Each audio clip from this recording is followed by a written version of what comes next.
Hello friends, இன்றைக்கி வந்து பார்த்திங்கன்னா நம்ம வந்து வாழைக்காய் வறுவல் வந்து எப்படி பண்ணுறதுன்னு பார்க்கலாம். என்னோடய ஸ்டைலில் வந்து நான் வாழைக்காய் வறுவல் வந்து எப்படி பண்ணுறதுன்னு பார்க்கலாம்.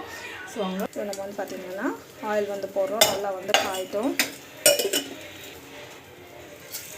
கடுகு, சீரகம், கருவேப்பிலை. ஸோ நம்ம வந்து பார்த்திங்கன்னா ஆனியன் இது மாதிரி வந்து அரைச்சி வச்சுருக்கோம். அரைச்சி வச்ச ஆனியன் வந்து ஸோ கொஞ்சமாக வந்து ஜிஞ்சர் கார்லிக் பேஸ்ட்டு நல்லா வந்து வறுத்துக்கலாம். இப்போ வந்து பார்த்திங்கன்னா டமாட்டோ பியூரி வந்து அரைச்சிருக்கேன். ஸோ இதுவும் வந்து இதில் ஊற்றிடலாம். ஸோ இது வந்து பார்த்திங்கன்னா நல்லா வந்து வறுத்துக்கலாம். அந்த பச்சை வாசல் போகிற வரைக்கும் நல்லா வதங்கணும். பெருங்காயம் வந்து ஆட் பண்ணுறோம். ஸோ வதக்கிட்டு கொஞ்ச நாள் வந்து நல்லா வதங்கிட்டு அந்த பச்சை வாசம் போகிற வரைக்கும் வதங்க தேவையான அளவுக்கு சால்ட் வந்து ஆட் பண்ணிக்கலாம். சால்ட் ஆட் பண்ணி இதை வந்து வதக்கிட்டுக்கோங்க. ஸோ இது வந்து பார்த்திங்கன்னா வாழைக்காய் வந்து வதக்கலாம். ஸோ நம்ம வந்து பார்த்திங்கன்னா மிளகா பொடி வந்து ஆட் பண்ணிக்கலாம். நான் வந்து லைட்டாக தான் ஆட் பண்ணிக்கிறேன். இதில் வந்து பார்த்திங்கன்னா மஞ்சள் பொடி, தனியா பொடி எல்லாமே இருக்கும்.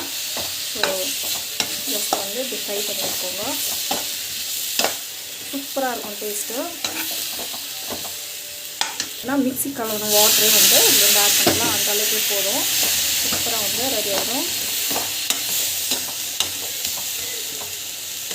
அவ்வளோதான், நம்மளுக்கு வந்து பார்த்தீங்கன்னா சூப்பராக வந்து ரெடி ஆகிடும். ஸோ இது வந்து சிம்மில் வச்சுட்டு அப்படியே வந்து க்ளோஸ் பண்ணி வச்சிடலாம். ஒரு 15 மினிட்ஸ் இருந்தால் நம்மளுக்கு போதும், ரெடி ஆகிடும். ஸோ நம்ம வந்து பார்த்திங்கன்னா திரும்பி எடுத்து பார்க்கலாம். ஸோ இது வந்து பார்த்திங்கன்னா நல்லா வந்து கொச்சிக்கிட்டு வெந்துன்னு இருக்குது.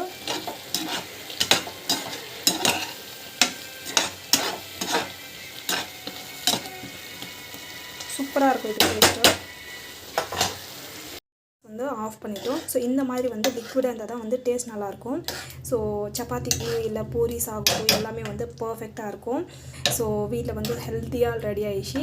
ஸோ நம்ம வந்து பார்த்திங்கன்னா இது சப்பாத்திக்கு பூரிக்கு ரைஸ் செட் ஆகுது. ரைஸ்க்கு என்னென்னா கொஞ்சம் ட்ரையாக வந்து ஃப்ரை பண்ணோம். சப்பாத்திக்கு பூரிக்கு வந்து கரெக்டாக இருக்கும். Thank you so much. Bye for my friends. இன்றைக்கி வந்து பார்த்திங்கன்னா பொட்டேட்டோ ஃப்ரை வந்து எப்படி பண்ணுறதுன்னு பார்க்கலாம். ஸோ இது வந்து பார்த்திங்கன்னா வேக வச்சுருக்கேன். இதில் உப்பெல்லாம் எதுவுமே ஆட் பண்ணல. ஸோ இது வந்து பார்த்திங்கன்னா இதுக்கு வந்து ஹைலைட் வந்து பார்த்திங்கன்னா ட்ரை நம்மளுக்கு வந்து பார்த்திங்கன்னா பச்சை மிளகா, அப்புறமா இது போட்டால் டேஸ்ட் நல்லாயிருக்கும். ஸோ அதுக்காக தான் வந்து பார்த்திங்கன்னா ட்ரை பச்சை மிளகா போட்டிருக்கேன். அண்ட் வெங்காயம், பருப்பு, கடலைப்பருப்பு. இப்போ வந்து பார்த்திங்கன்னா நம்ம வந்து இந்த ஆயில் இருக்கு இல்லையா, அது வந்து பார்த்திங்கன்னா இப்போ தான் வந்து பக்கோடா செஞ்சோம். ஸோ அந்த ஆயில் வந்து ஊற்றிக்கிட்டு நான் வந்து பார்த்திங்கன்னா எதனா ஆயில் வந்து எதனா ஃப்ரை பண்ணால் சேம் டே யூஸ் பண்ணிவிடுவேன். நெக்ஸ்ட் டே வந்து வச்சுன்னு இருக்க மாட்டேன். ஸோ அந்த ஆயிலை வந்து இதில் வந்து ஆட் பண்ணுறேன். ஸோ இதுவும் வந்து பார்த்திங்கன்னா ஆனியன்ஸ் தான். ஸோ அது பார்த்திங்கன்னா சேம் டே என்ன யூஸ் பண்ணிடலாம். நெக்ஸ்ட் டே வரைக்கும் நம்ம வச்சுன்னு இருக்கக்கூடாது. ஸோ அது வந்து பார்த்திங்கன்னா ஹெல்த்துக்கும் வந்து அவ்வளோ நல்லது கிடையாது. ஸோ கடுகு, சீரகம் வந்து ஆட் பண்ணுறேன். இது வந்து பார்த்திங்கன்னா நல்லா வந்து நம்மளுக்கு வந்து பொரியணும். நம்மளுக்கு வந்து பார்த்திங்கன்னா பொரிஞ்சு வந்துச்சு. இதில் வந்து பார்த்திங்கன்னா ட்ரை பச்சை மிளகாய் ஆட் பண்ணிடுறேன். ஸோ நல்லா வந்து ஜிஞ்சர் கார்லிக் பேஸ்ட் வந்து போடுறேன். டேஸ்ட் வந்து சூப்பர். ஸோ அதுக்கு இருக்காங்க. ஸோ இதில் வந்து பார்த்திங்கன்னா கடலைப்பருப்பும் வந்து ஆட் பண்ணுறேன். அதை வந்து நல்லா ஸோ நம்மளுக்கு பார்த்திங்கன்னா மஞ்சள் பொடி ஆட் பண்ணுறேன். ஸோ பெருங்காயம் வந்து ஆட் பண்ணுறேன். ஸோ நான் வந்து பார்த்திங்கன்னா கல்லுப்பு வந்து ஆட் பண்ணுறேன். ஸோ நல்லா வதக்கிட்டு போகிறேன். ஸோ இது வந்து பார்த்திங்கன்னா ஸ்மாஷ் பண்ணிக்கலாம். இந்த மாதிரி வந்து ஸ்மாஷ் பண்ணிக்கோங்க. ஸோ நமக்கு வந்து பார்த்திங்கன்னா இந்த மாதிரி வந்து ஸ்மாஷ் வந்து ஆட் பண்ணிக்கலாம்.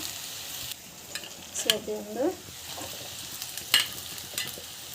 ஆட் பண்ணிட்டோம். ஸோ இது வந்து பார்த்திங்கன்னா நல்லா வந்து வேகணும்.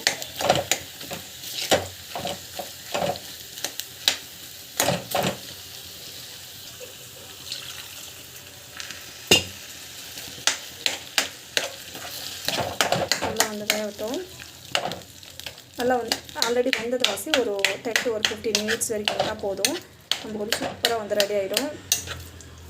டேஸ்ட்டாகவும் இருக்கும். நல்ல டேஸ்ட் இருக்கும். உப்பு பத்தலைன்னா உப்பு போட்டுக்கோங்க. ஒரு 5 to 10 மினிட்ஸ் வரைக்கும் கொதிக்கிட்டோம். நம்மளுக்கு வந்து சூப்பராக வந்து ரெடி ஆகிடும்.